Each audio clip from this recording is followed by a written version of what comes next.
first public symposium of 2025. Thank you so much for your patience and understanding while we sorted out the technical issues. I think we are all now clear and ready to go. Before I commence with a prayer, I'd like to acknowledge the presence of Dr. Rahman, our CBI committee members, other government officials. I see Mr. Orlando Romain to the front. Thank you so much for coming. We are glad to have you here. As I commence, let's start with a prayer, so please stand with me kindly.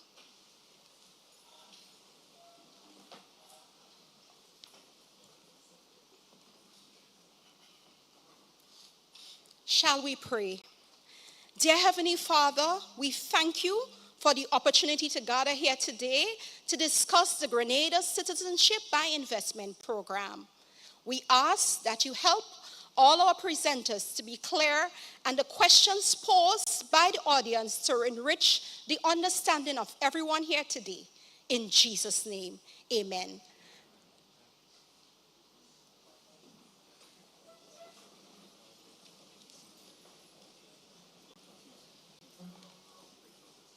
I now invite Dr. Richard Nixon, who's our moderator today, who would introduce our presenters. Thank you.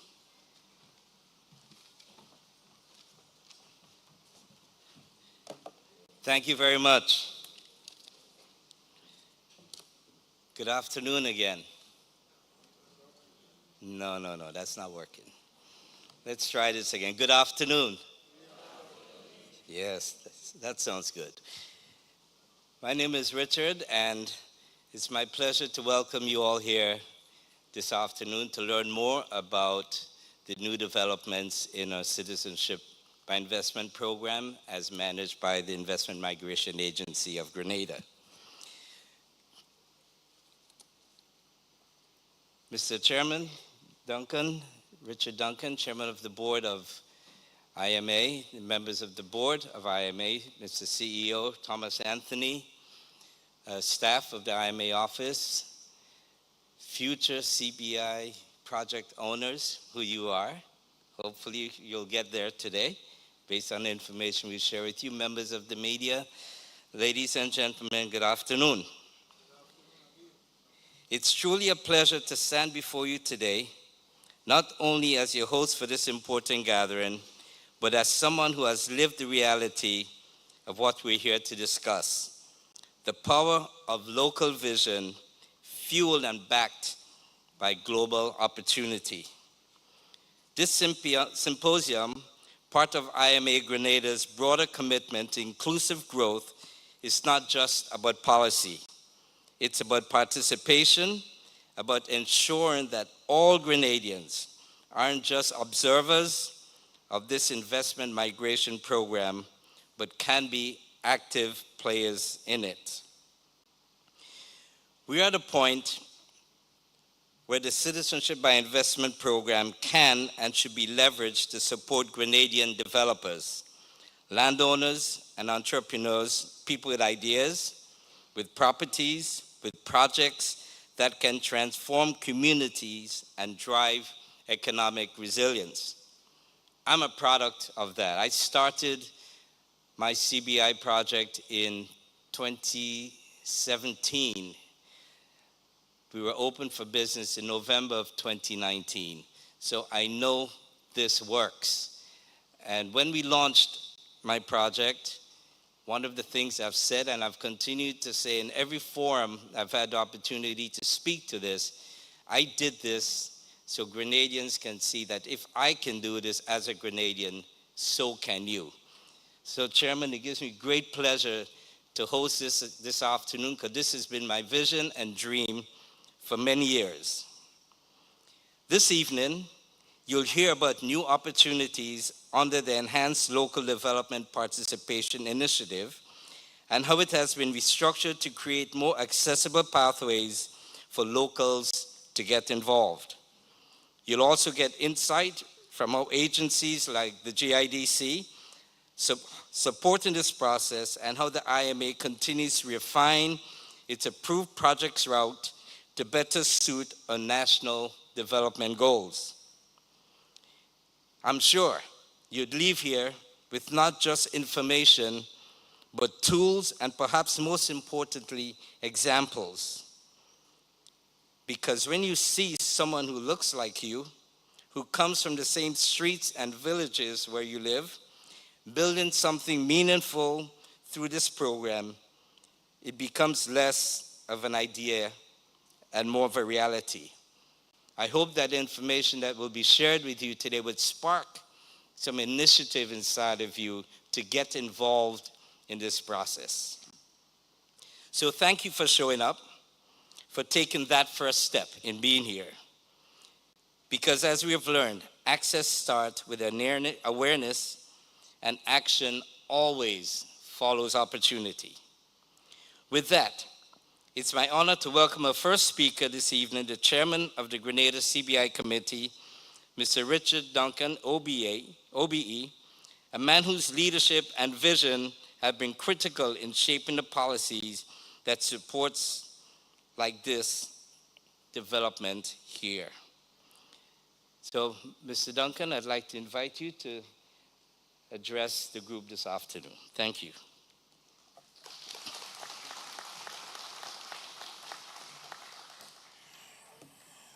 Thank you very much, my namesake. One of the most common names around, but for great people. Good afternoon, everybody, or good evening, rather. And let me start off by thanking you for showing up, but also to those of you who are online, I want to say thanks to the Honorable Prime Minister and political leader of the NDC, who simultaneously is hosting a multi-platform online engagement with the population for giving us the bly, as it were, to compete with him. We appreciate that. But it only shows the confidence he has, both in his audience and in the IMA, and that we appreciate. My agenda would follow basically 5 themes. I'll give you a background to the initiative, which we call Enhanced Local Developer Participation, the vision and the impact that we think this initiative can have. I'll give you some insights into what the legislation provides for, and then we'll talk a bit about how to get involved in the process. So first of all, let's start with the background. How did this initiative come about? This initiative is rooted in the philosophy of the government that the CBI space is not a dark, murky place where bad things happen all the time. That was once the image of CBI and investment migration. You couldn't find the building, you couldn't identify the staff, they had no logo of note, they had no uniform, and there was just on and on perceptions, negative perceptions about the program.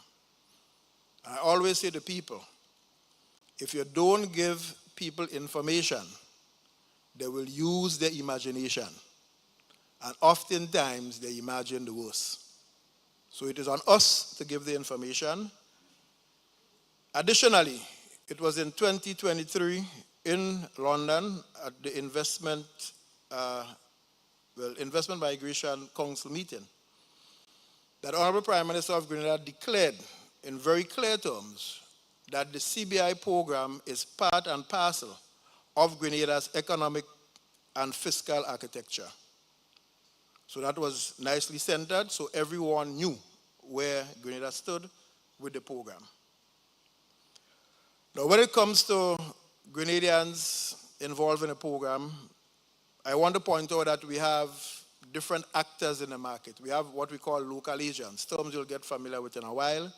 They are Grenadians, and in law, a local agent necessarily has to be a Grenadian or Grenadian outfit. Then there are marketing agents who may or may not, and they are predominantly not Grenadian. You could have a manager or CEO, deputy CEO, and a management team in the IMA agency or the CBI office. All those are opportunities for professional growth, professional development, expansion, and participating. And then you have employees who must be professionally trained to do their jobs, certified, and we have been embarked on that program steadily in the last 3 years. And of course, you then have developers. These are other people who can be Grenadians or not Grenadians, and today we are primarily interested in local Grenadian developers. So CBI, IMA, it's a complex ecosystem that is credible, in which risk is well managed, or we endeavor to manage risk properly, and to see to it that it contributes to our growth and development. And therefore, there is a role, expanded role, we believe, for Grenadians.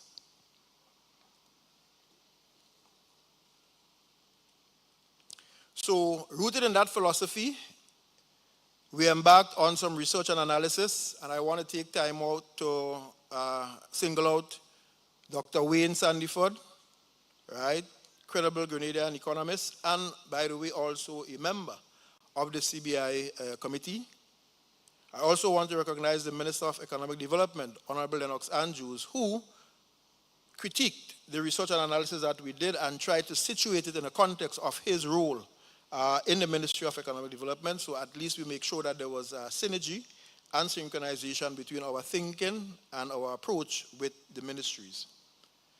We held several two focus group consultations with local developers. Dr. Ashby, who has developed the point at Piti Calivini, Dr. Richard Nixon, whom you just heard from as moderator, he developed the hideaway.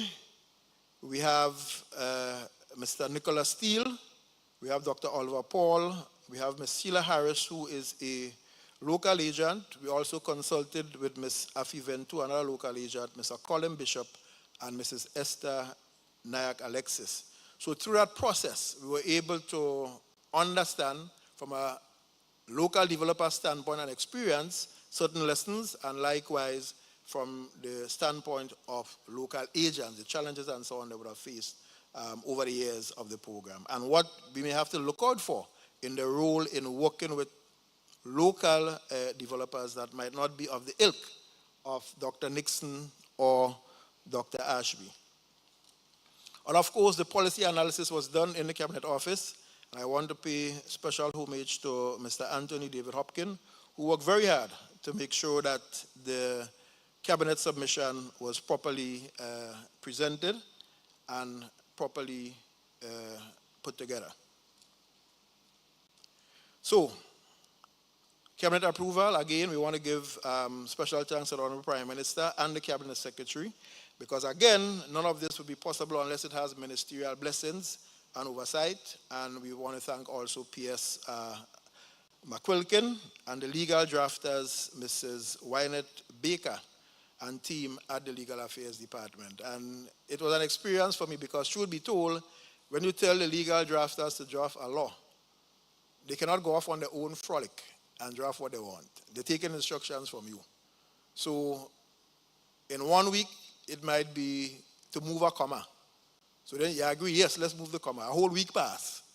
And then you send it back up, right? But in moving the comma, you might change a word. So it's very precise, what did I say, science. Because again, if anything goes wrong, they could go back on file and see where they took instructions from you who wanted this thing to be drafted. So that was a learning experience for me. Now, what is our vision for enhanced local developer participation? We are seeing a prosperous, diversified Grenadian economy. Let me repeat. A prosperous, diversified Grenadian economy. We are heavily dependent on tourism. We are a service economy, we know that. And so far, the bulk, the majority, all maybe, of the investment has gone to tourism, plant, and the like, which I have defended and continue to defend because I'm of the view that the Maurice Bishop International Airport's viability rests on having enough quality room stock, and we are not there yet. I like to tell people, if you feel you are there, the Marriott in St. Kitts has 900 quality rooms, one hotel in St. Kitts. If you put all our rooms together even today, you do not get, in my view, 900 quality rooms. We are not there yet. We're not in the hunt. So there's still room for growth, in my view, in that area. However, that is not to say that other aspects of the economy should not be developed, and we are hoping that through this program, diversification can take place. It is unfortunate that the famous shrimp farm has never come to pass, but that would have been a nice agro blue economy type development, if you may, to add to the mix. We also see a Grenada where there is strong collaborative business development relationships, right, among local business people and developers, and of course, foreign investors.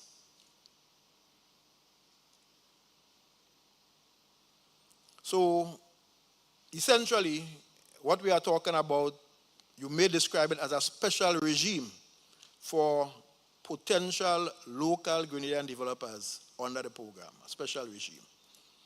It's going to be managed by the Investment Migration Agency. It's going to be supervised by the Citizenship by Investment Committee. And there shall be a forum where successful local developers and international developers can mentor and share ideas with our local developers. In other words, the pie is big enough for everybody to get a decent slice. And the strange thing about economic development and expansion is that the more you modernize, the bigger the economy grows, in my view, and there's room for participation by everyone. So this coaching, in terms of how to participate in the program, the pitfalls, the do's, the don'ts, right, and the rudiments of it, we believe will be helpful. And not every entrepreneur is a developer, right? Some developers go where there's no trail at all, right? They go along the uncharted waters, unbeaten paths. Now, this is disappointing news, very disappointing news, right? What the screen is saying, we have the right screen, sir? What the top of the screen is saying? We have the right screen now? What is the screen saying? All right, I want to make sure I have everybody's attention. Right? Anybody could read the top of the screen for me, please? It is not a source of easy money or free money. I want to make that point over and over again. That when you look at the program, we are saying that this special regime provides Grenadian business persons with another avenues to promote and secure investment flows into their projects. And the operative word is investment flows. So if that investment flow, there must be a return on investment. So then you have to pay people a dividend or give them a share in the company or a ownership rights in the land. You know, there are different models out there through which people get a return on their investment. That's your headache and your problem. Our headache and our problem is to make sure that these people who come knocking are bona fide, due diligence is done, and by virtue of being approved for citizenship, are entitled to certain things, including a passport. People get the point. Are we together? I don't think so. Are we together? It is not easy or free money. So sorry for delivering that disappointing news so early in the game. So, what would make this work? There are basically 5 key things in our view. First of all, there has to be more effective communication among all players. And I say more because, truth be told, the IMA speaks to GIDC, we speak to our developers, they speak to Plan and Development Authority. So there are several players in the mix to make a project move from the idea stage to the concept stage, to the viability stage, or feasibility stage, to the actual project on the ground. So there has to be improved communication among all of us, and the guidelines must be clear, and there must be consistent messaging and, of course, application. Secondly, you as a developer must be highly motivated, right? There are many programs where opportunities exist, they present themselves, but Grenadians either are somehow timid, afraid of risk, and therefore they do not grab them with sufficient strength and vigor and rigor. And when others come and do so, we want to envy and grudge and bad eye. Don't do that. Especially with CARICOM single market and economy. So while we are carving out this year, for want of a better word, or making a special arrangement for Grenadians, no government will sit idly by and not see the economy go forward and feel it is all right. They have different strategies and techniques they would have to use and bring into play to assist with economic development and forward movement, as they have done in the past. So it's important that you believe in your project, that you have what we call stick-to-itiveness, right? Your project must be rigorously analyzed, it must be well designed, and of course feasible. Because one of the criticisms, rightly so, of the CBI program to date, some people argue that these projects that are being funded under the program will not pass a bank. You will not get bank financing. Some people argue that. I prefer to argue that these projects have not been subjected to sufficient rigorous economic and financial analysis before approval. And if done, you could find that they will be successful under certain circumstances. Because loan financing, where you put in the depositors' funds at risk, is a totally different model from equity or, in this case, CBI financing. The third point is that there's need for effective teamwork and collaboration. The silo approach has not served us well.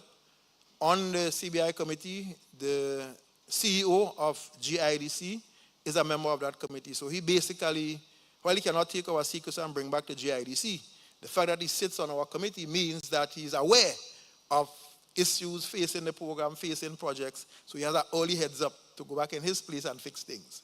But we cannot leave it at that.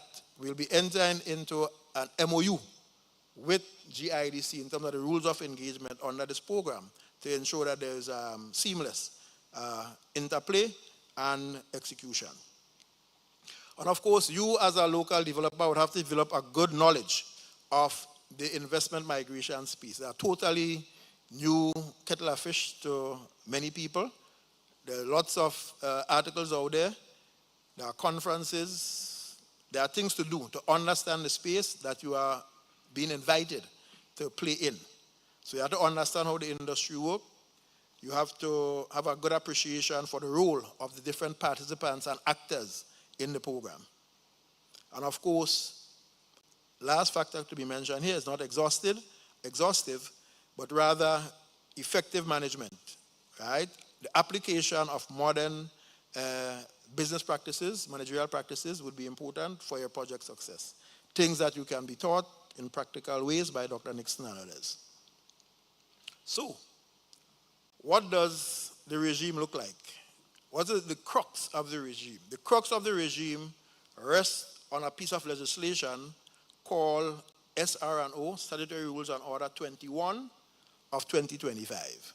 And what that legislation does is to lower what we in the field of economics call lower the barrier to entry in the market by local developers, right?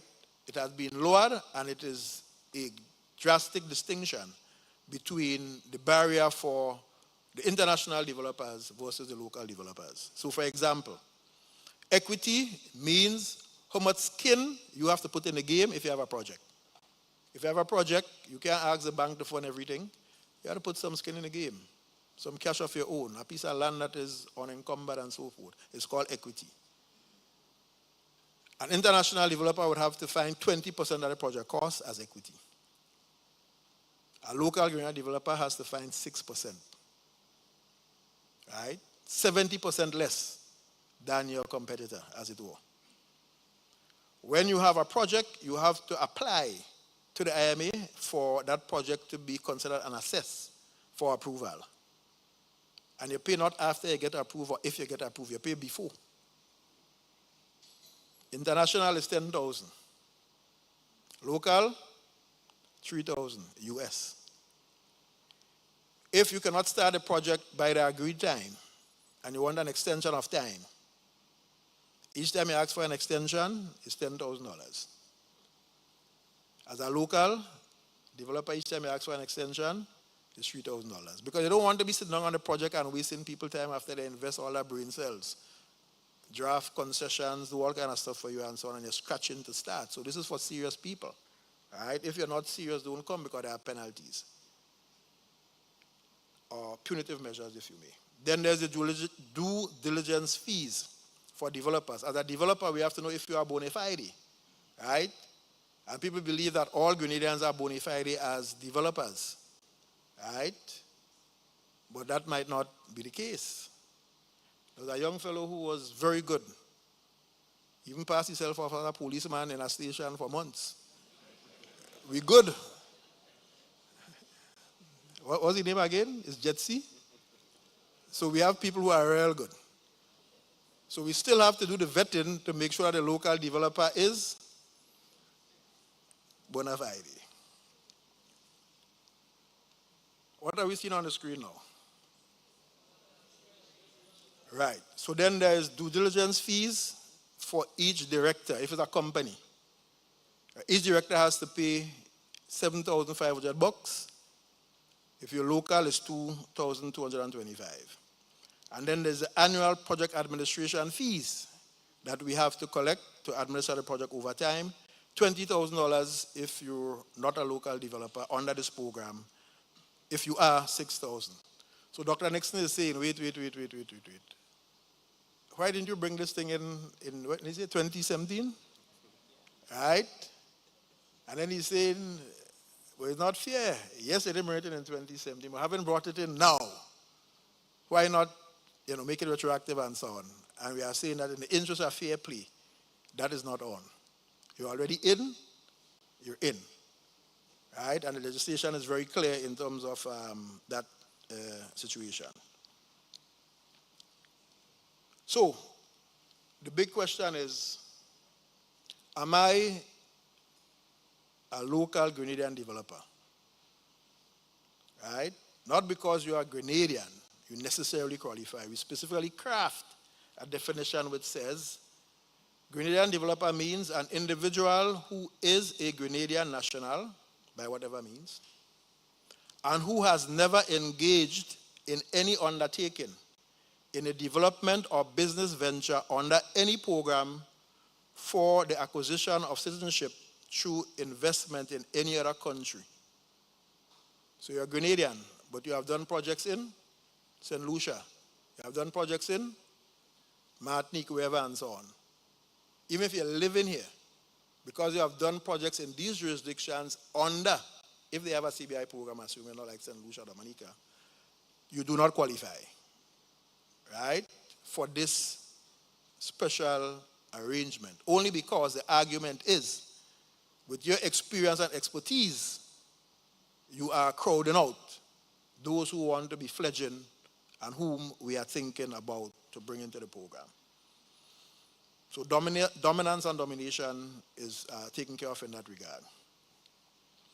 And if you are a body corporate, like a company as a developer and so on, then of course, every owner of the company, which is the same as saying shareholders, right, who qualify under the definition above, that's A. And if the body corporate demonstrates an intention to pursue opportunities to establish, expand, reform, transform, your business, expanding revenue, profitability, and so forth, that is what qualifies you as a local developer. So how do I get started? Right? First of all, there's a disqualifier here.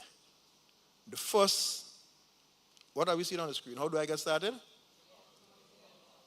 Pardon? All right. What are we seeing now? All right. So how do we get involved? That's what you're seeing. Right. Good. Fair enough. So this first column is a disqualifier. The minimum project value is $2.5 million EC. That is roughly 4, am I correct here, about 4 applications? Right? 4 applications. And the reason why you have to have a minimum is because the legal, administrative, and other fees involved does not make sense. You having 1 and 2 applications for a project. It's not a micro, small type undertaking. Although some people will say, relatively speaking, 2.5 is small, right? But we believe that there are other avenues for other types of funding at very low cost in other institutions in Grenada to help people like that. So, of course, you want to make sure you have your project nicely compiled, your preliminary high-level cost estimates done, designs complete. You want to contact GIDC. So, having said that, your first port of call is not Mr. Thomas Anthony. Are we together? Your first port of call is not the IMA. Your first port of call is the Grenada Investment Development Corporation. They are the ones who say, if this project aligns with the legislation and the strategies of the government, they are the ones who say it is feasible. They are the ones who say we'll be granting concessions of X, Y, Z, ABC, right? And on that basis, you then could come to the IMA to say, hey, my project has concessions approved by GIDC.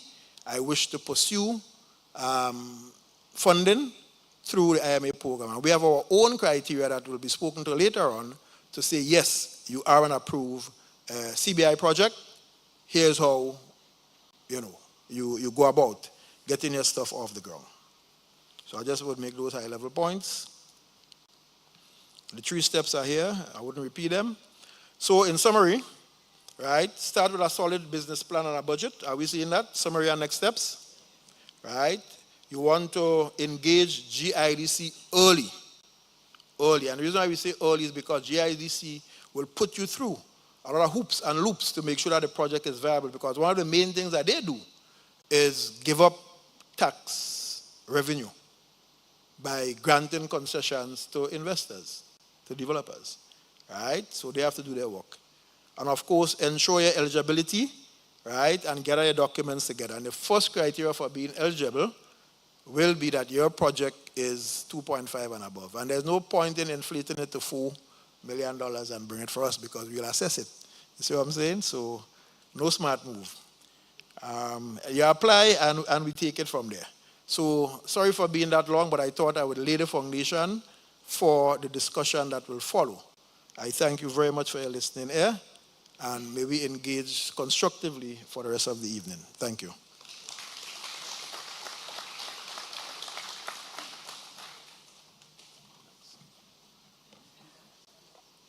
Thank you, Mr. Duncan.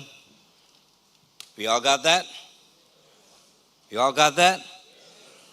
So he mentioned your first port of call would be GIDC. So please allow me to invite the CEO of GIDC, Mr. Ronald Theodore, to give you a brief background on GIDC, the criteria for getting your project qualified, the application process, and the relevant services offered by GIDC. Ronald?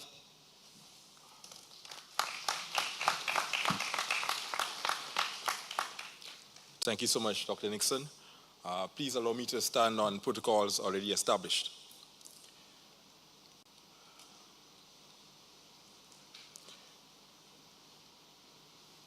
So I'm going to use a litmus test. I'm going to use my colleague at the back because unfortunately I can't see the screen. So I just want to make sure that what I'm speaking on from here is what you see on the screen. So at the moment, I think you should be seeing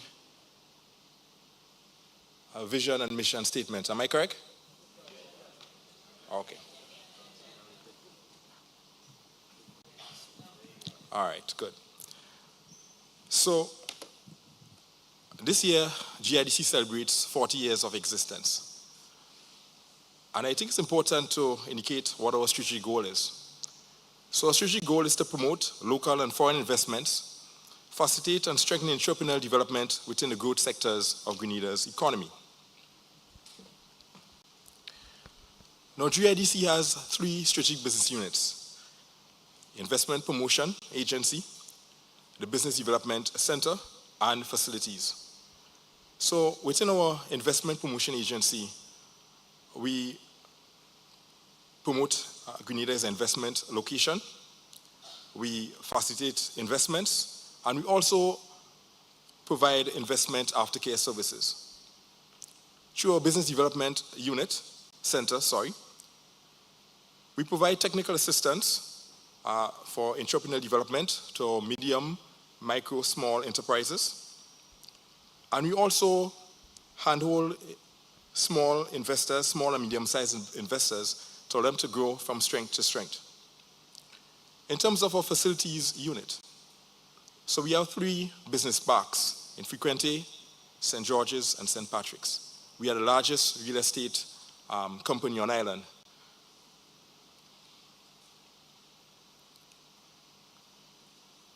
Just talk a bit about our services. So, investment promotion, as I indicated, we promote investment opportunities within the growth sectors of Grenada's economy. And we promote Grenada as an investment location. We facilitate investments. There are several players within the investment generation system in Grenada, about 19 players, from customs to physical planning unit, Port Authority, and the list goes on, NIS, and the list goes on. So we work with investors to navigate them through that process to make sure that their project idea becomes a reality. In terms of investment incentives, so Grenada has an incentive regime that was established in 2016. It was an enhanced program in 2016. One that is more transparent, is rule-based, and is performance-based. So the more one invests, the more one obtains incentives. So we administer the program. And I will talk more on incentives as we go along in the presentation. But I also want to indicate at this point that we also get involved in policy advocacy. So yes, the enabling environment is not static, and there will be changes with the environment, and we play an active role in making policy recommendations, especially in the area of investment incentives. As the wheel indicates here, what we do, there are several areas as depicted on the slide. However, I will touch some of them later on. I want to talk a little bit about the strategic sectors for investment. So the government has identified some priority sectors for investment. It's tourism, hospitality services, education and training, health and wellness, information, communication, technology, and the creative sector, agribusiness and manufacturing, energy transition, and the environment. And within each of these major sectors, there are niches, as depicted on the slide. I allow you to view each of these sectors.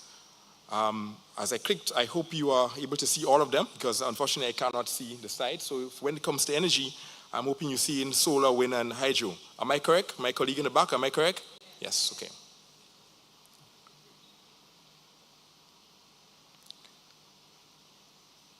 Mr. Duncan talked a lot about the program. And it's important that we discuss this extended program and how we get started. Now, while I talked about the growth sectors a while ago, it's important that you have a project. Your project must be sustainable. That is critical. You must have a location. Without a location, there's no project. You must have necessary permits and license. That is critical. And then source of financing. If there's no financing, there's no project. So this extended program provides an alternative opportunity to raise financing for a project.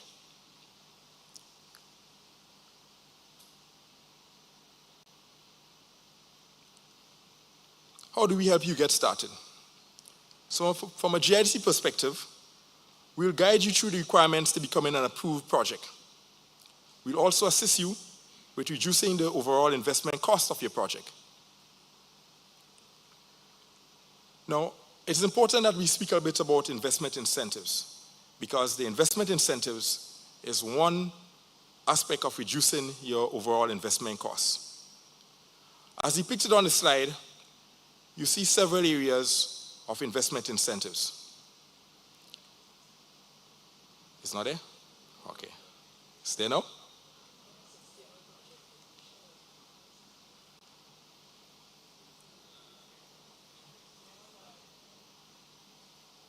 Yes, okay.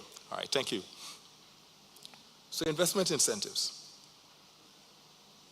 So qualifying investments can obtain an investment allowance of up to 15 years.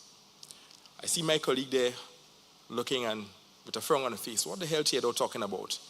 Investment allowance of up to 15 years. Basically, this is saying that your capital investment can be written off against taxable income for a period of 15 years. It's like a tax holiday.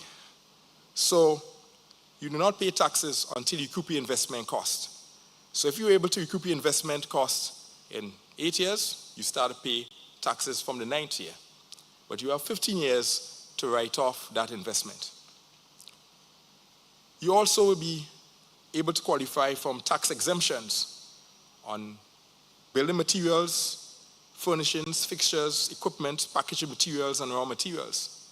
So that's another incentive benefit that you can obtain. There will also be tax credits for research and development and training at a rate of 150%. As it relates to VAT, you get a waiver on the VAT for the initial capital that is invested into the project. And there's also custom duties exemptions for commercial vehicles and vehicles to be used in operation. So again, with this incentive package, it reduces your overall investment cost.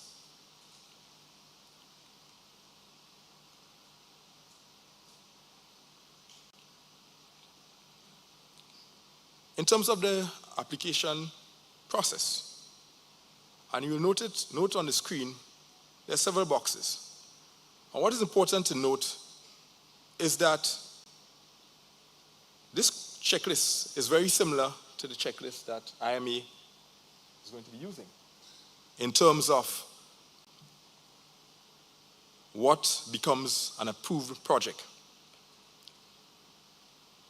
So you must have a business name or business registration, a company registered. That's important.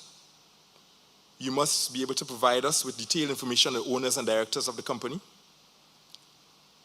a prospectus of the proposed venture that you get involved in, clearly outline the plan and the financials, and a detailed time-bound implementation plan and construction schedule. We need that.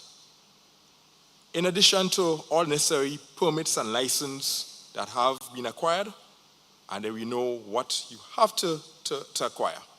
So this checklist will be important for GIDC and important for the program as a whole.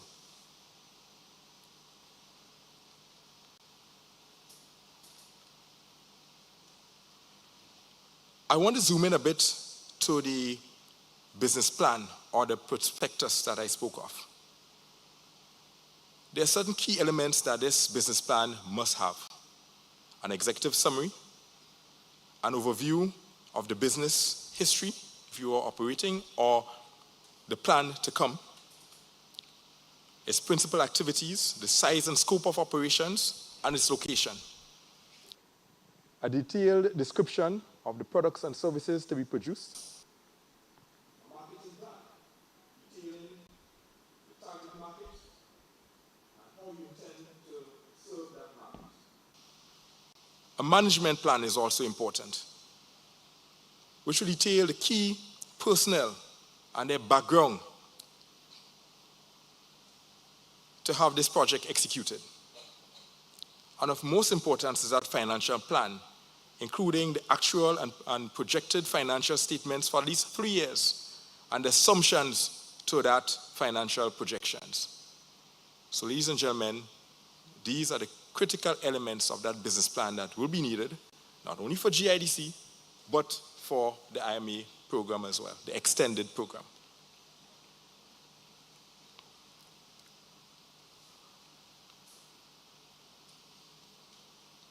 I want to get back to the services. Yes, I spoke of the investment promotion, investment facilitation, investment incentives. But I want to spend a little time on the entrepreneurial business development. So yes, GIDC plays an instrumental role in supporting small and medium-sized enterprises. We do business plans for persons.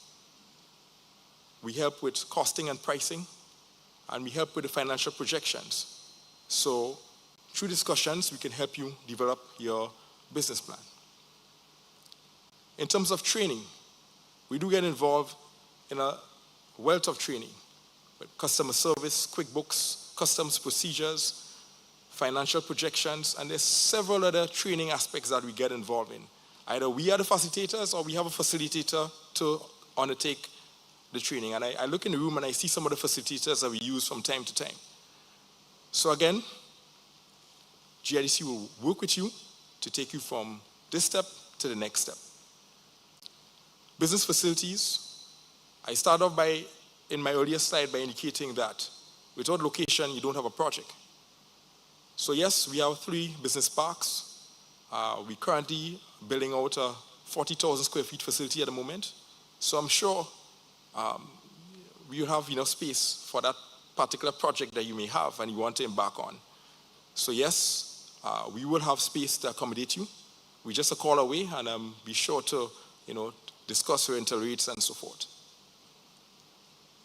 But it's critical to note that we are here to serve you, and this wheel depicts the services that GIDC provides to our foreign investors and our local investors. There's no discrimination. So ladies and gentlemen, at this point I say thank you, and I will await any questions you may have. So thank you so much.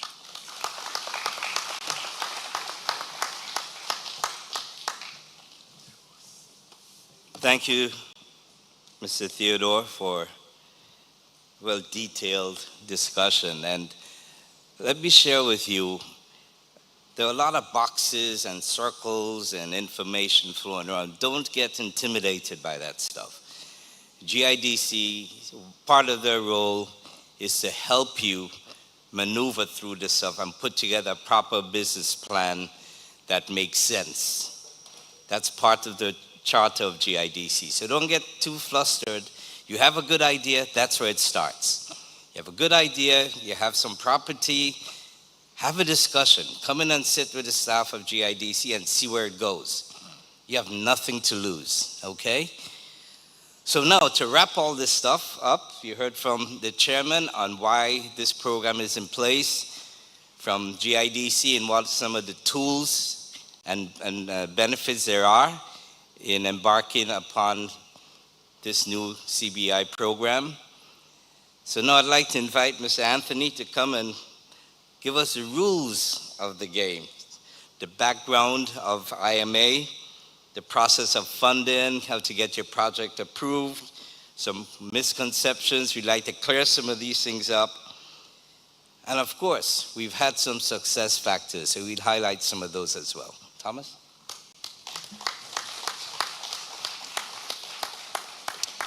Good evening, everyone. Thank you for taking the time to be with us this evening. And allow me to apologize for the late start this evening. We had to overcome some technical issues. We know your time is precious, and we appreciate you taking the time to be with us. To those who are viewing us online, thank you also for making the time to spend some time with us. I must say that I have not seen this size of audience in any of our previous events. And if this is an indication of the level of interest in the topic, then I expect that we're going to be flooded with applications.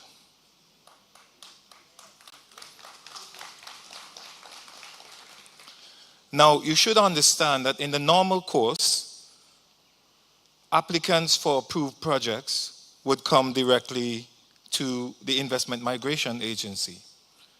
But as part of this package, we felt it was important, given that the individuals we're targeting and the entities we're targeting would not have any previous or prior experience in this space, or even necessarily prior experience in projects or business. And so this is why it was important for us to collaborate with GIDC, who are better built to hold your hand through the process, so that they will be the first layer or the first filter for projects coming through this particular program. And once you meet their muster, you then come to us. And I'll speak a little bit later about what the application process looks like. So now I am blind also, like previous speakers, and so you're going to have to guide me in terms of whether I am on the sheet that I'm speaking to. So can you tell me, what are you seeing? Okay, maybe I should remain on that particular slide. Yes, so my task this evening is an easy one. I intend on spending about 15 minutes to talk to you about the background of IMA. I also intend on looking at how local projects are funded. We'll highlight some of the local projects that have been funded under this CBI program. I'll talk a little bit about the process for funding, some common misconceptions, and then I'll highlight some of the success factors that we have experienced. So now you should be seeing a slide, IMA's approved project route, background. So Investment Migration Agency, though it is only a year old or so, its predecessor, the Citizenship by Investment Unit, had been around for 10 years before the IMA came into being. And so at that point, early last year, we felt it was important to rebrand because there were things that we wanted to do that we were not able to do using the coat of arms, but also using the moniker of Citizenship by Investment Program. We wanted to have the opportunity to create a platform from which we could create other migration or immigration programs. Hence, we determined that a rebranding exercise was important. And after consultation, after many months of consideration and consultation with government and other stakeholders, we came up with the Investment Migration Agency. Over the last, and I have been, the CEO of the agency from April 2023. And over that period of time, we have contributed directly to government more than $1 billion EC in revenue. As I said, we've gone through the rebranding exercise. We've moved from the space we occupied for 10 years to far better digs in the Galleria Mall. And as the chairman alluded, prior to 4 or 5 years ago, even 3 years ago, no one knew where to find the Citizenship by Investment Unit. Now you can see the IMA brand in many corners of Grenada. We have set about to sponsor many local activities, particularly those related to the development of children, of young people, in culture, in sports, in music, and even in chess. And so that is a deliberate effort to utilize the funds under the program to benefit the majority of the people. And so IMA is the agency, if it's not clear yet, which processes the application for citizenship under the Citizenship by Investment program. We report to the CBI committee, and the committee will make recommendations on those applications to the cabinet. Now, I want to turn specifically to the approved project option. Essentially, there are two routes that individuals can qualify to apply for citizenship. The first one is the National Transformation Fund, which is a contribution directly to government of $235,000 US for a family of up to 4 individuals. Historically, 30% of applicants choose the National Transformation Fund route. The second route is what we're here to talk about, the approved project route. Currently, 99% of the projects available are in the hotel sector. And as the chairman mentioned earlier, that was deliberate to give Grenada an opportunity to build its room count, to increase the number of keys that we have so that we can attract more airlift to the country. And that has been happening over a period of time. And as I said, I will indicate some of those successful projects in a minute. But under the approved project route, the investor is required to invest $270,000 for a family of up to 4, plus a contribution of $50,000 to government. As the developer or the business owner offering this project to CBI investors, you will have the opportunity to utilize $40,000 of that $270,000 to pay marketing agents, and I'll explain what that means, a commission for bringing you applications. Now, this is not an easy industry to navigate. There's a lot of competition. It's not just competition in Grenada, it's competition in the other 4 countries as well. So you're competing for investors. And they're not just coming because Grenada is a beautiful country. That it is. I've been living here for 3 years and I absolutely love it. I'm not even sure that I'm going to move back to Antigua. But these individuals are high net worth, ultra high net worth individuals with successful businesses of their own. And they're not just going to give you money. They are looking for an investment opportunity where they can get a return on their investment, and then the opportunity to sell that share or that unit after 5 years of ownership. So to go back to my initial thought, it's a difficult industry to navigate, and you're going to have to find partners such as marketing agents to help guide you, to help navigate the industry. And as I said, you're allowed to utilize $40,000 of that $270,000 to attract investment, to pay a sales commission to marketing agents to bring you applications.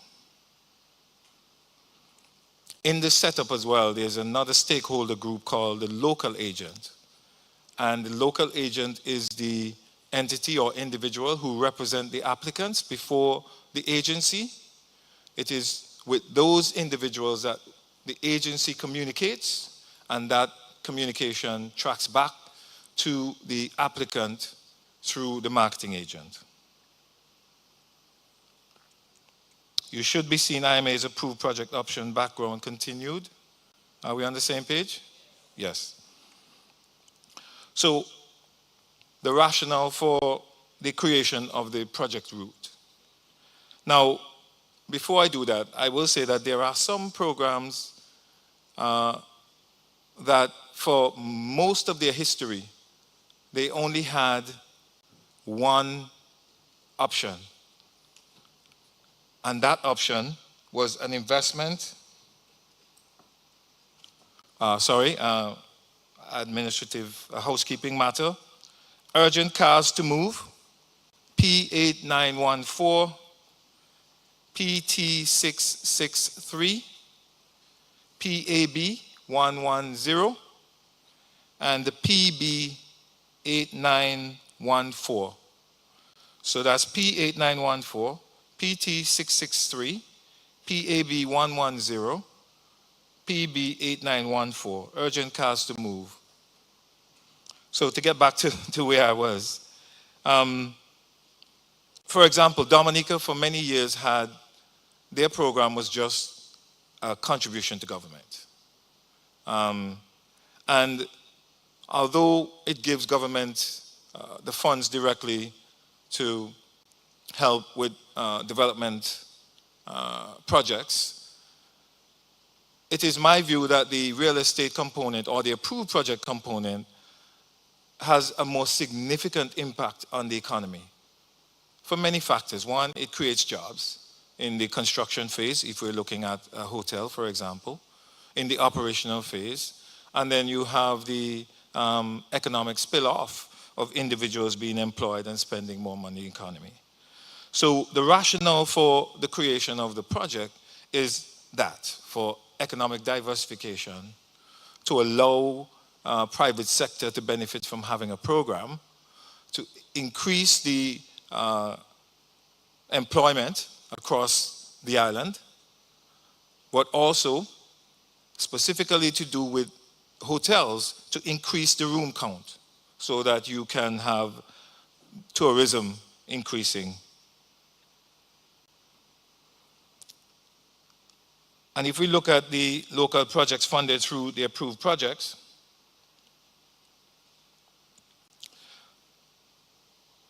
Dr. Nixon, his Hideaway project is a successful project which was funded on the CBI. There's a point at Petit Calavini, which was also funded on the CBI. There's the St. David's Agro, which is a local project, which is a combination of agriculture and some cabins, so agritourism. There's also Mariposa, which is a successful project. Now, these are local developers, local individuals who made a determination to enter into the CBI space and raise funds for their projects.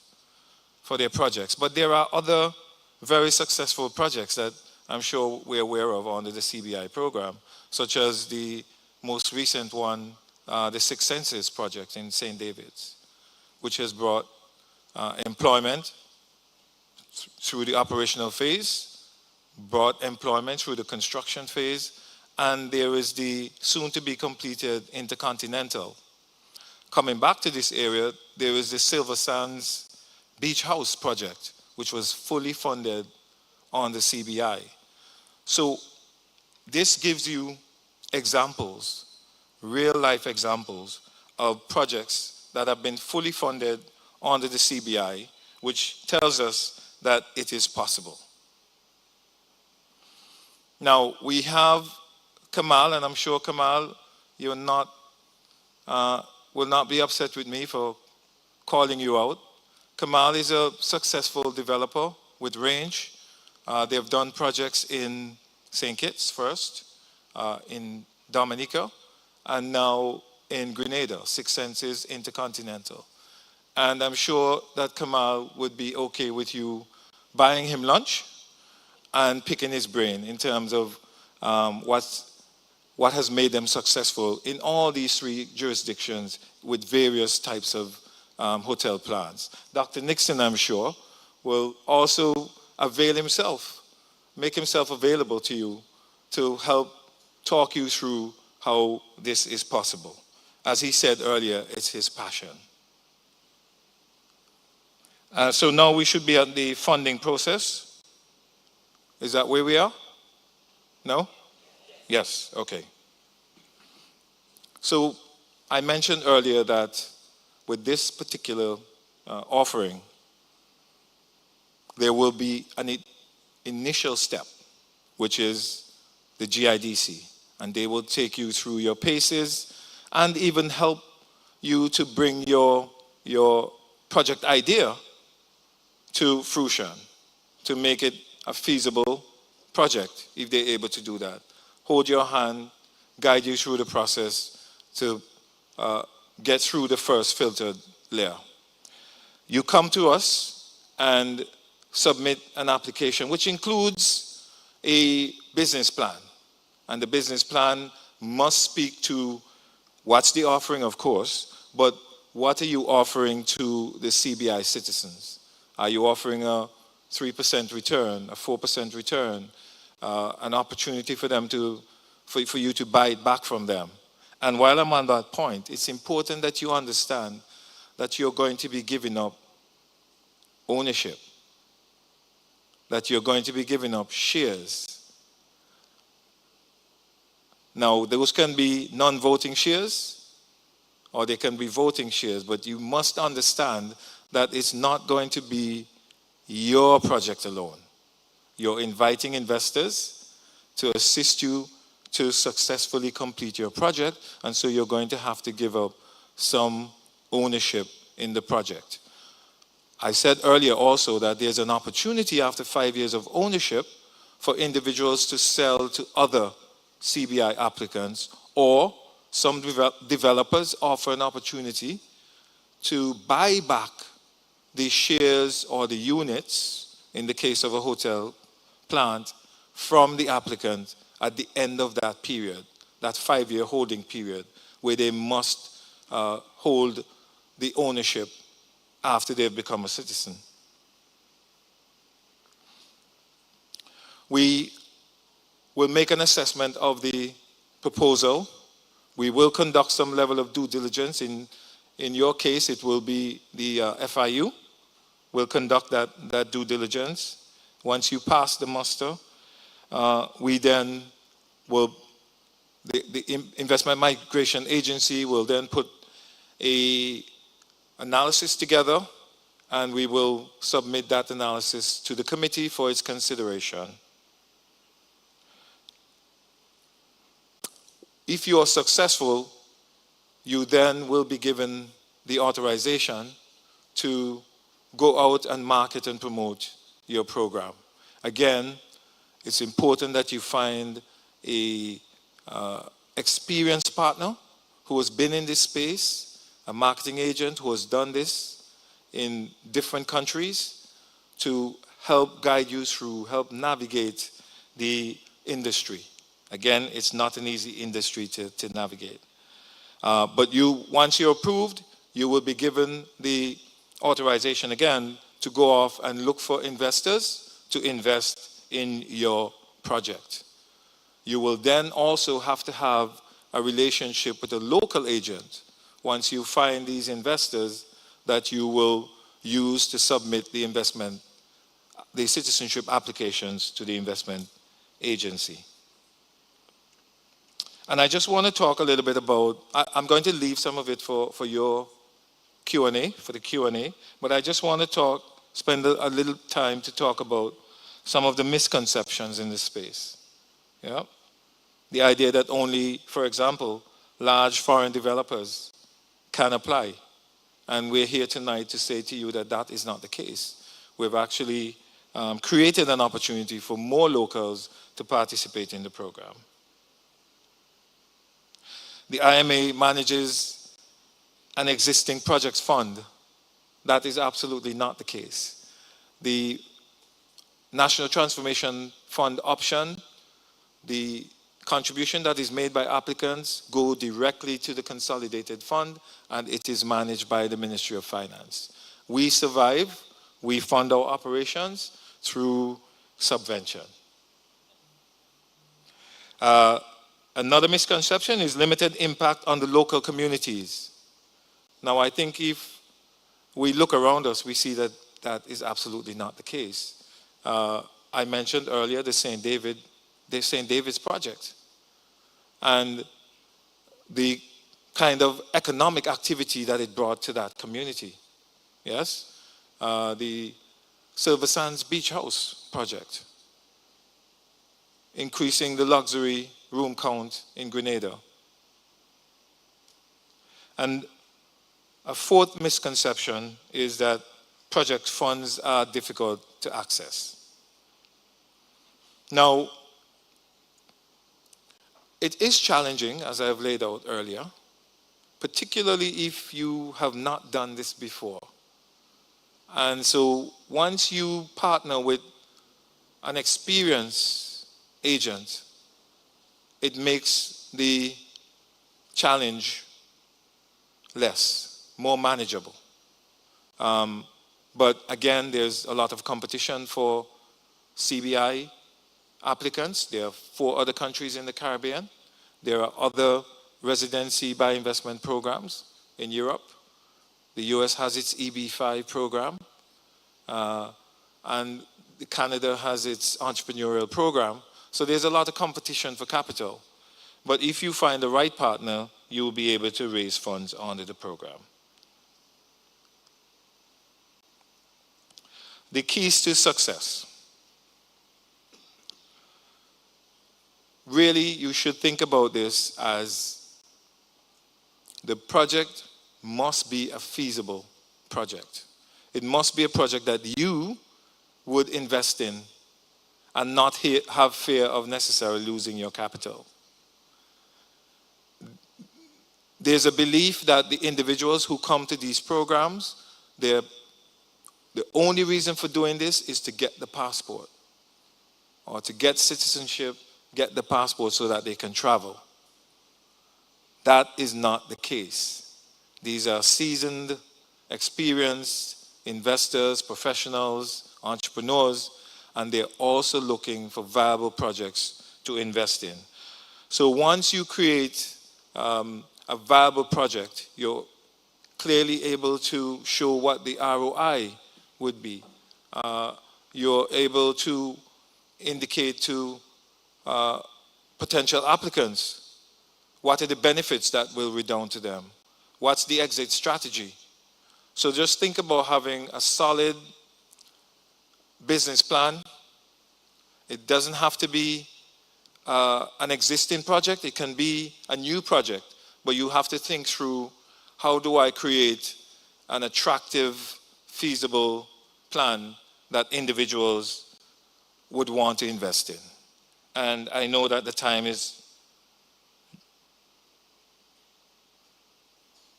we have not left much time for Q&A. And so I'll just leave by saying, yes, it's challenging, but it's not impossible.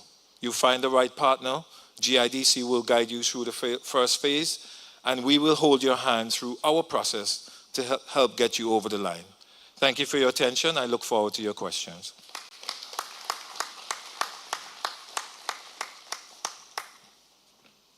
Thank you, Mr. Anthony. Well, there you have it. I'd just like to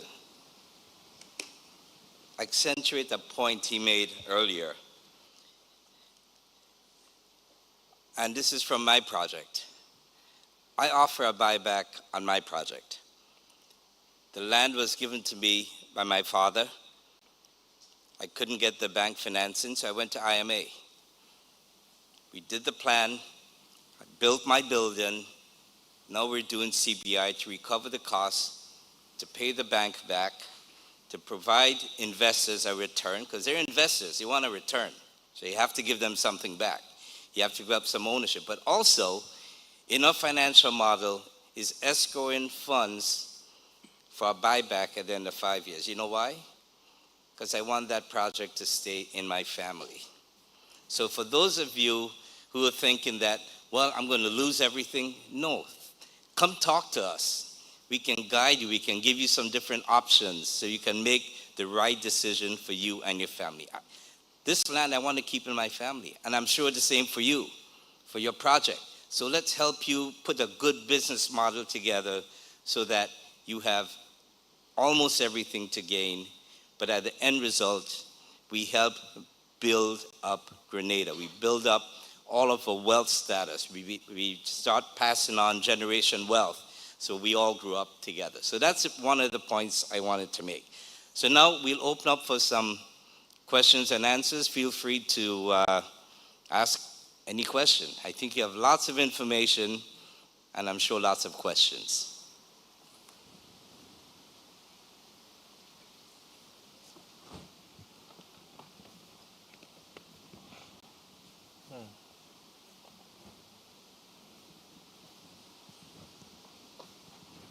All right, I'll go first.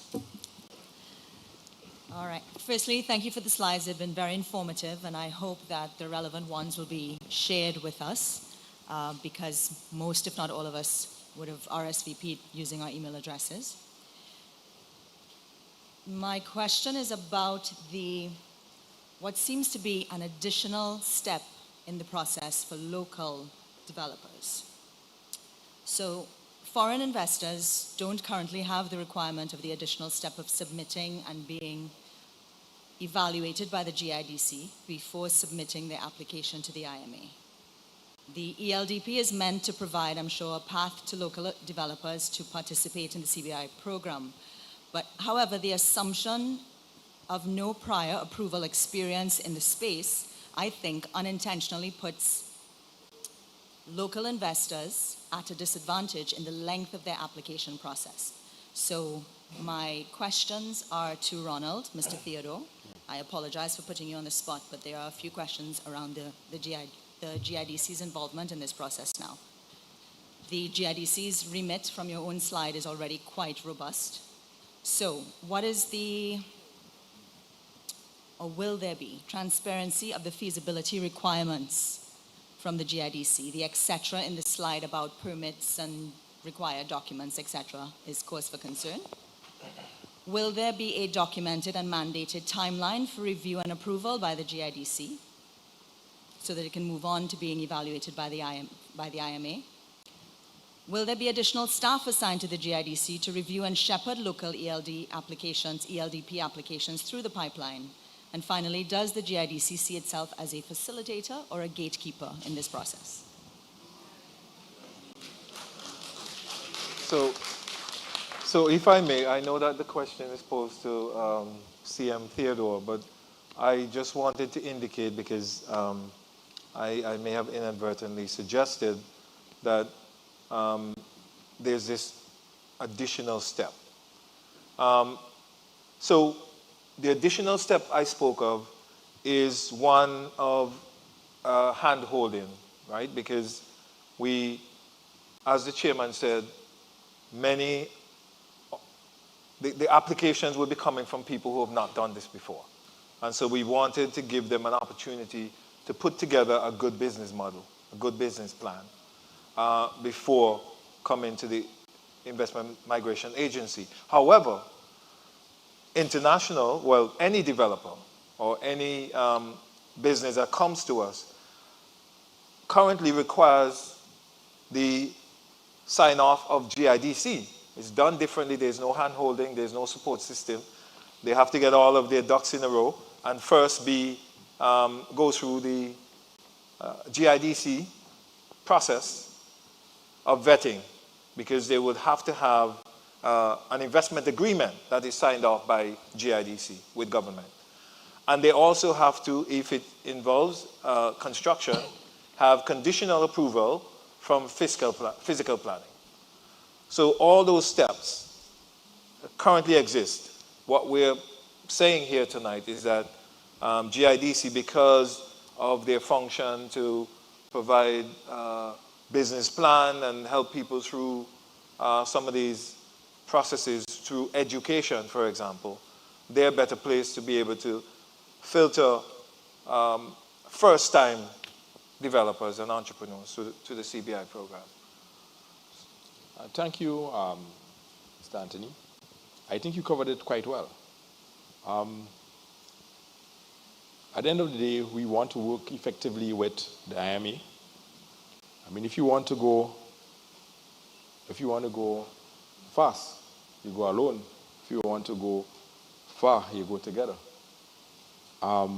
So we're going to collaborate effectively in this process. Now, you made a point as it relates to the investment agreements. And keeping in the law that exists, projects that are CBI-approved projects, an investment agreement has to be signed. And those projects, in most instances, do benefit from incentives. So we do process the applications for incentives and do prepare the investment agreements, which is signed off between the government and the investor. Now, when it comes to these local projects, we intend to work with them. Yes, as it relates to having a business plan development, so we work with them effectively to ensure that the business plan is one that meets the requirement of not only getting incentives, but also being one that meets the approval of the IMA. So yes, it's going to be a collaborative effort to make sure that the application goes through effectively. You raised the point on timeline. How long is this going to take? We have not yet specified that it's going to take 5 days or 10 days, but what we can assure you is we're not going to slow down the process. We want to make sure that once the time starts ticking from when all information comes in. So we want to, in a short order, we were able to establish a time frame to say, okay, it's going to be X, Y, and Z days, but this is still new. We're working through this, and we will establish a time frame when the application will go through. But what I wanted to strongly indicate is that we'll be efficient as we can to make sure that the applicant goes through the process in a seamless manner. When it comes to incentives, we have cut down the time for incentives, and no one can receive incentives in 7 days, right? Once you are eligible for incentives, you can receive an incentive package within 7 days, and the time starts ticking from once you submit all your necessary documentation.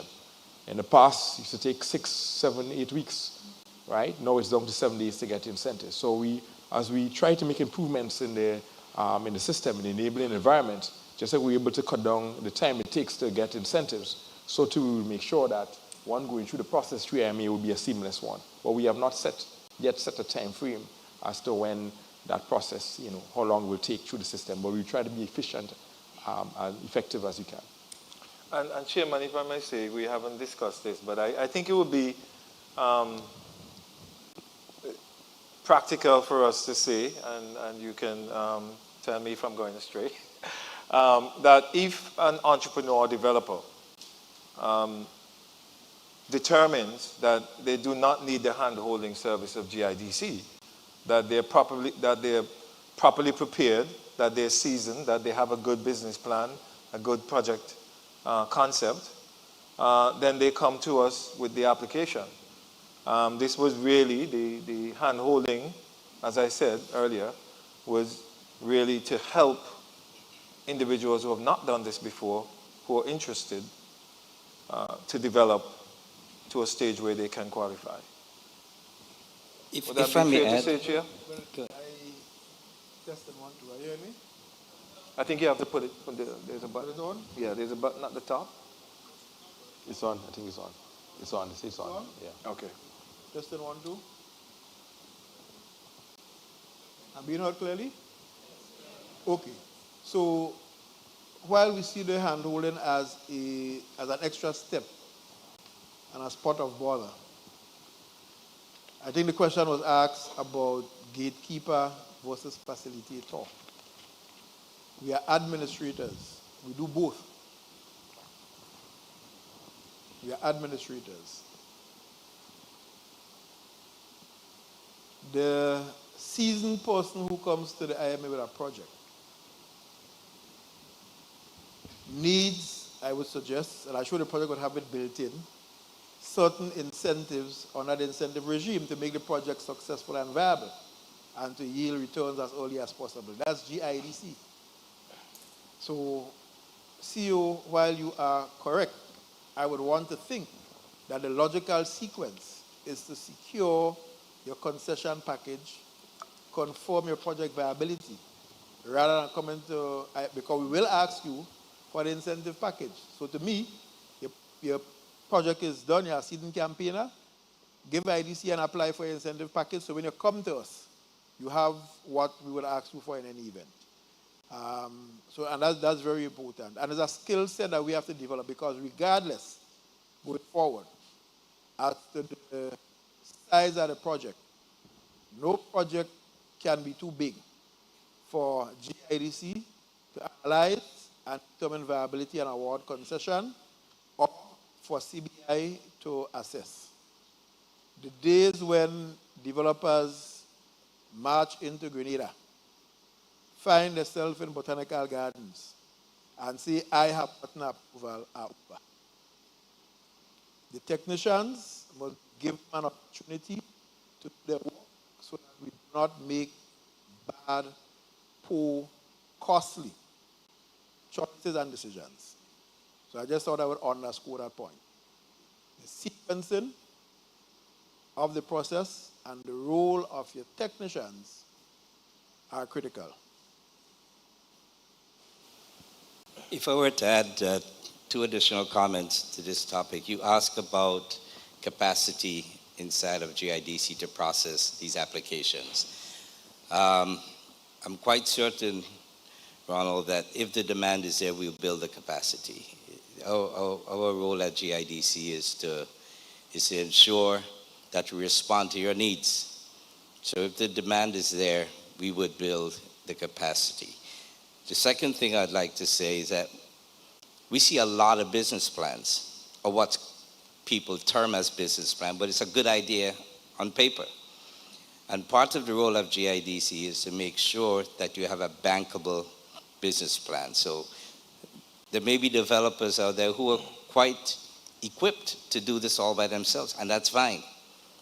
But we see that a lot of our people, locals, have a good idea and they want to get $1 million without giving up any equity, no financial model, no SWOT analysis, no sustainability built into the project. So this is where GIDC comes in, is to put these things in place to make your project bankable and sustainable.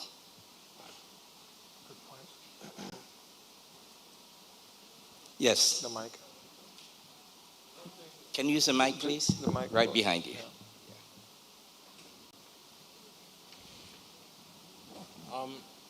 One thing I've noticed about the regulatory environment in Grenada, as far as business and stuff is concerned, is that it's somewhat circular. So each agency is a gatekeeper for the other. So let's say GIDC. Yeah. They would facilitate the going through all these approvals and so on. So for example, let's say to get planning permission. But planning requires something of the other, some sort of NIS, something, and then NIS, you go to NIS requires that you get some clearance from the Ministry of Finance, and so they all are gatekeepers for the other, and you keep running from one area to another, and no one is willing to go out there to stick the neck out for you, to see you through the process. They just send you to the other one, and that is real. That happens. I've gone through that for about the last 8 years or so, trying to get physical planning approval. I was in legal, in litigation, and so no one wants to touch it unless it's resolved, and so on and so forth. And that happens. It happens all the time. That's just one example. So I'm asking if the GIDC is prepared, knowing that there will be many potential investors who probably don't have the stamina or may not have the deep pockets to navigate through all these things. Some system in place that would help truly hold a hand and see it through. Because once you keep sending people around, eventually you get frustrated, the process is frustrating, and you will just drop off.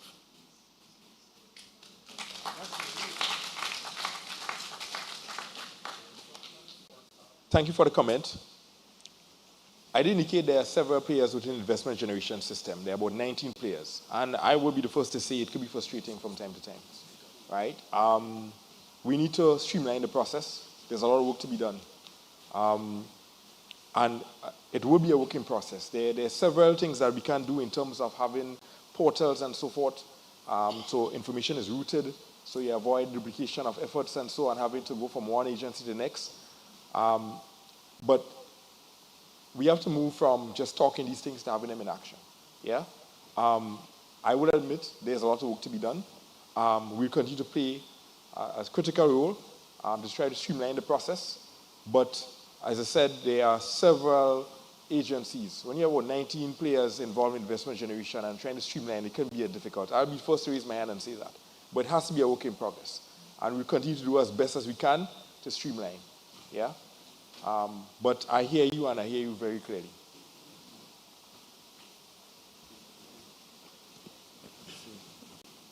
Yes, sir. Good evening. Well, I have to say that my comment and then question is somewhat related. One word that kept coming to me was size when I was listening to the presentations, and another word was trust. Now, size in that, could I be coming to you with something too small? I have a piece of property. I have a house on it, part of it for rent. I still have space on that property, maybe for a couple studio apartments or something like that. And with good investors, good money, there could be some fairly good returns, just nowhere near the massive figures that I was hearing earlier on. Another thing too, in terms of that hand-holding, in terms of being led through, you really have to be able to trust people. Even if there is money that you have, whoa, that is not easy to part with, especially depending on how that money came to you. It could have been left, somebody has put it in your trust and said, look, do your best with it, and you don't want to disappoint. And there are some schemers out there. Let's pretend, not pretend that we don't know this kind of thing. So how well too are potential investors who could be our partners, how well are they going to be thoroughly investigated to say, hey, when I hold out my hand, it's not a hand covered in oil that's going to be gripping in mine. So that the first negative aspect that comes up, or the challenge, I just feel something slip away from me, and everything I have put in this project just vanishes. Thank you. So if I may take that one, first thing I'll say is that these are not active participants in your venture. Yes, they are shareholders, and you can decide whether whether it's a C share or A share, whatever that looks like. But in terms of the vetting, our due diligence process involves looking at these individuals going back more than 10 years. It includes desktop research, but it also includes on-the-ground human intelligence in the countries where they reside and where they would have resided over the last 10 years for more than a year. Details such as visiting the address to see that they live at the address that they have reported. Visiting the business that they claim that they own or is employed by. Yes, to see that it exists and that it is operational. But we also look at their financial history because there are AML and CFT concerns. And individuals who would have been involved in any fraud or corruption or would have been convicted and served or convicted, and the offense that they would have been convicted for carries a 6-month or more term in Grenada, then they're not eligible. They'll be denied. So there's a very robust due diligence process that filters out individuals who, as I said, would have been involved in fraud or corruption. There are AML issues, there are CFT issues, there are criminal issues, and as I said earlier, they're not active participants in the operation of your business. You're giving them a share and you're promising a return. It can be 1 to 3%, for example, but important is that they're not participating in the operation of your business. I hope that answers your question. But it's a very robust due diligence process, including international due diligence providers, but also including the FIU here and the Joint Regional Communication Center in Barbados, which is a sub-agency of CARICOM Impacts, which in essence has responsibility for border security across the member states. Okay, we have a question in the back. Yes? Yes. Yeah, you. Good afternoon to the panelists and good evening to everybody here. So this has been a very informative session, but there's something that I have to ask just for clarification, but also if any of you can offer any deeper insight. I've heard a lot of talk about agro-processing, the tourism industry, all these things. And I don't think anyone can dispute, especially for the agro-processors that are already in operation on this island, that produce is an issue. And yes, it's good to have 900 quality rooms to have increased airlift, but what are these people going to eat? And agriculture is something that I scarcely hear about, and I think it'll be an issue of putting the cart before the horse if we don't really double down on exploring the avenues to improve and to also develop the agricultural sector. 2.5 million US, especially if we're talking about real modern technology, whether it's greenhouses or cybersecurity, all these electrical modern day advances in agriculture. These are bankable products, bankable projects. And so every time I've ever asked about it, I've never gotten a satisfactory answer, and I'm hoping one of you gentlemen will be able to do that tonight, and to really expound on whether the identified pillars of growth could somehow be finessed into agriculture, because you can't talk about health without agriculture. You can't talk about agro-processing without agriculture. So that's just my question to you guys. Thank you. Very good question. Ronald? Well, I think I could reply to that in the sense that the GIDC or the IMA has not turned down any major agricultural project under the CBI program. So if you have one, bring it. The point I'm making is that we like to talk about agriculture in a very romantic kind of way, and not realizing that agriculture is high risk. Bad weather, disease, pests, what have you not. So it is up to the entrepreneurs, and that's why we can bring opportunities to you in terms of the lower barriers to entry, the hand-holding, the this, that, and so on. But it's up to the private sector, to my mind, to take the lead. And if I'm to make a plug for the government, I think they spent X million on hybrid animals recently. X among contractors, Y among they are investing. The state, to my mind, could do so much and no more, and the private sector, private farmers are the ones to come to the party. Now, one may say are we doing enough for them as has been done for the hoteliers? I'm not too sure, but truth be told, we need some major foreign investment in the agricultural sector. And I say that without any, filters, in that I have argued elsewhere. When you look at the modernization of Grenada, it is only when foreign direct investment by itself or in partnership with others came to the fore.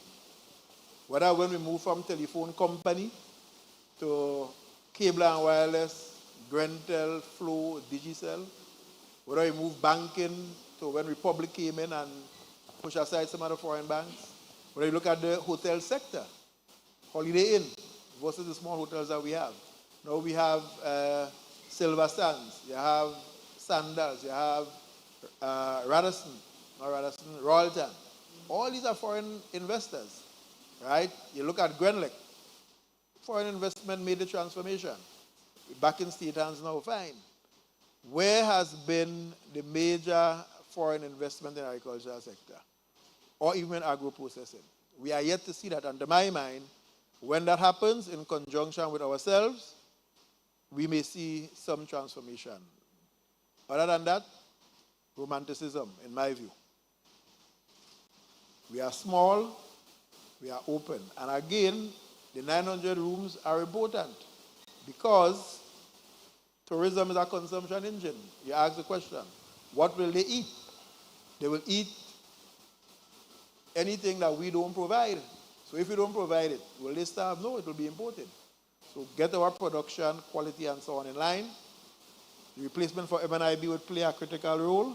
So it's all, to my mind, coming together eventually. But the replacement for M&IB is going to be dominated by the private sector. Will they succeed? We hope so. Cultivation, distribution, still in the private sector hands, small farmers. Big problem. I don't have the answers, but my criticisms come from the heart as to what I think is happening and should happen to transform agriculture. If I might just add a point of clarification, the $2.5 million is EC and not US. As a minimum, 2.5 million EC, not US.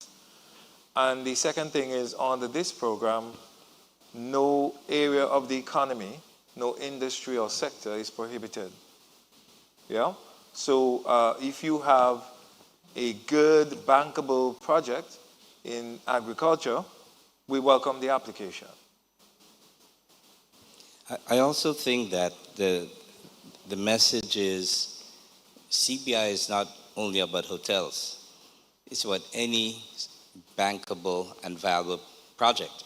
Yeah. So whether it's agriculture or aquaculture or whatever it is, as long as it's a bankable, viable project, it's welcome. And I think there's a lot of wisdom in diversifying the portfolio of CBI projects, not only real estate, but other areas as well, because we need to build all sectors of our economy. Yeah? Yeah. Okay, good afternoon to the panel. Yes, please. Yeah. We'll take one more question after yours, okay? Yes. Just wanted to say that I think when we're talking about investments and talking about investments for transformation, we have to look broader and we have to take out barriers where they are. So for instance, 99% of the money used so far is being backed by buildings, real estate, real property, lower risk. But if you have to transform, you also have to do agriculture. And I agree with Richard, yes, there is some, romantic thought about agriculture, given our history and so on. But it's also real that you have to lower the barriers to take risk on some of these projects. And there are ways you can do it. Look, I've traveled to places Kellara, India. In the south of India, it's one of the provinces that are moving. And they are doing it through cooperatives and commons. So one person may not be able to get your $2.5 million project. But if you come together in a community, you might be able to do that with help, with support, and so on. So it's not just, and when the lady talked about gatekeepers, and Richard about administrators, yes, I think you need to broaden it from just IMA and GDIC, but to other sectors of the economy, like the cooperative unit, like agriculture itself, and so on, that could really help bring the professionalism. And before I go, of course, I could talk on this, forever, but let me just say one more thing. I don't agree, Mr. Duncan, with your definition of who can participate. In other words, the Grenadians, especially the first one where you said Grenadians means someone who has not participated in before. By doing that, you're just increasing risk. The people, in fact, there are people who have been involved in this, who would know more. If you really want to transform, and an investor did it in St. Lucia, why should he be barred from doing it here if he's a Grenadian? As a matter of fact, he should be encouraged. So I think we have to try to cut down on the barriers and to do more hold-handing to improve. Thanks. I agree with some of the points you have made, Ken, and let us say that the idea of cooperatives and other forms of cooperation and collaboration, those things are not precluded from participating in the program, I think we are not strong risk takers and very creative. We don't like to pool our resources. We like to hold on. We prefer to hold on to our small business that's struggling than to have a smaller share in an expanding business. That's just our culture. Hopefully we could change that. And there is merit to your point that a Ghanaian who has succeeded elsewhere should be encouraged. Well, all we are saying is that he's not discouraged, just that he had to pay the higher fees. Yep. All right. Good night, everyone. Two out of my questions were primarily asked before, but I'm going to say it as an urge to the IMA and to the GIDC.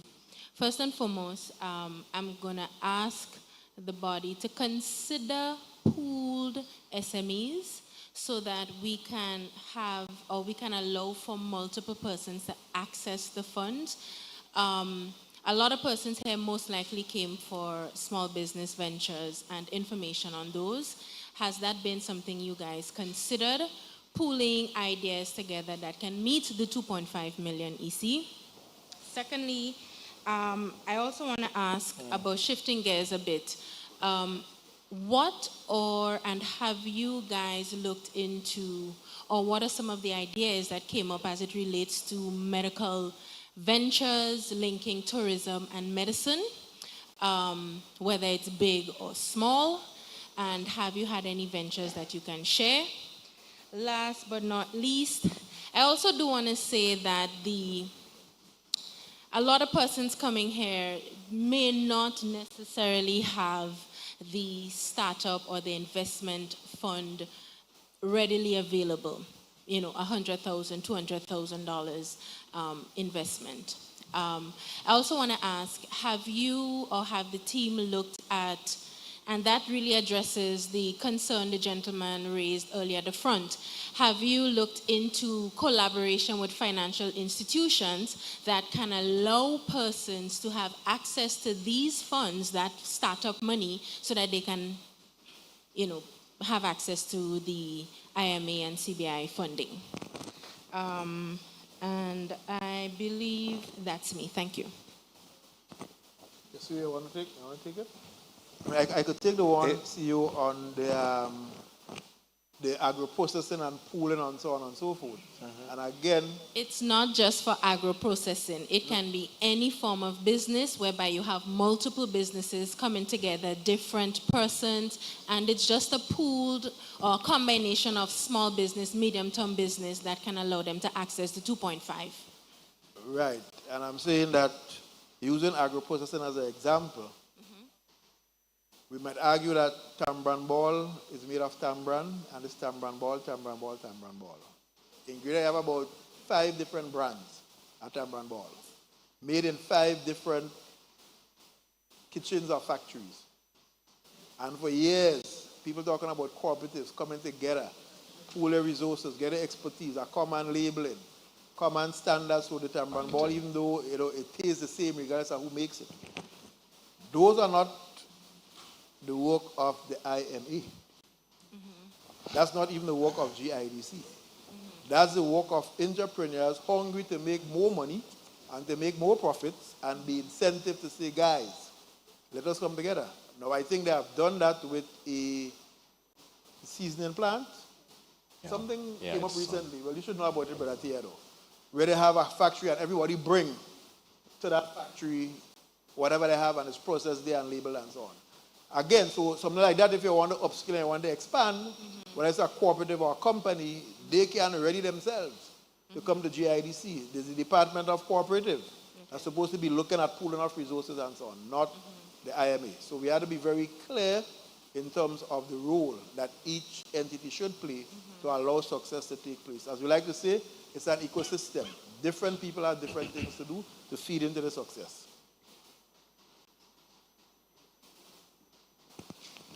Maybe one of the things that could be considered is a small business entrepreneurial development fund, where a lot of these smaller opportunities can form a cooperative, like you're saying, Chair, and access GIDC or approach GIDC or IMA for a package where you have investors into this fund and they have a blended return based on the different businesses that's included inside of this. But again, this is where creativity comes up, and please, you can talk to me or some of your business advisors about how do you make this thing happen. Let's make this work for us, and I think that's what the message is today. Let's make this work for us. Nothing is off the table. It's as long as it's a sustainable project that makes sense, that adds to the economy, that lifts your standard of living, come and talk to us. And I'll just close with, if multiple SME owners wish to come together to combine their offerings under an umbrella, a cooperative, let's say, it's a project we will consider. But that will have to be initiated by the owners of the various businesses, not IMA or GIDC. Okay, one last question, yes. Good afternoon, everyone, and thank you. It was a very informative session. You touched on successful projects, but do you have any data related to success versus failure in terms of the CBI projects? And have you done any assessments to determine why certain projects fail, if there is a common thread as to why projects fail? Okay, so no to the last question. We haven't really done any study in terms of whether there's a common reason or common reasons why projects fail. In terms of successful projects, again, it's a bankable, feasible, viable project. But important, beyond just having a really good project, is the partners that you choose to raise funds under the program. The marketing agents with connections, boots on the ground in the source countries where the applicants come from. And one of the key things we've found in terms of projects that are successful particularly construction projects, is having some other source of financing, bridge financing, so that construction can continue whether or not you're finding investors at any particular time. Because the industry is such that you may have periods where you're getting application flows, and then there are other periods where it dries up. And also consider that it takes sometimes up to 12 months to put an application bundle together, because these individuals are so busy and have a significant global footprint that it's sometimes difficult to get them to provide all of the documents, and so it takes some time. So it's really important that there is some other source of financing to support the continuous construction, or having funds flowing to the project while you wait for investors' funds to flow to the project. But just a follow-up question, though, I wanted to find out, because I just want to find out in terms of percentages. I know you can't speak specifically about a project, but would you say from your application, 60% of applications are successful? And do you have data related to that? In terms of projects that come to us? But CEO, let me come here. Yeah. I think what I have found, because CEO has been in this, he's been here going on 3 years now, but had a prior stint at the CBI. Coming in, what I've found is that we have had to delist, is the word, CEO, several projects. None of them have failed, Haven't been approved, they failed to get off the ground. You understand? And that's why I'm saying you have to believe in your project, you have to have the stick-to-itiveness to get the project done. So the shrimp farm probably is a failed project. Kawana Bay probably is a partially failed project. But there are projects that fail to get off the ground after getting approval, after all that work has been done. Because the belief, as a developer, as an entrepreneur, I think Mr. Antoine can give us a master class in that. You have to have the belly and to stick to see that your project comes to fruition. Not a walk in the park. And on that point, Chair, I'd just like to add that this is not the only session we intend on having as it relates to this program.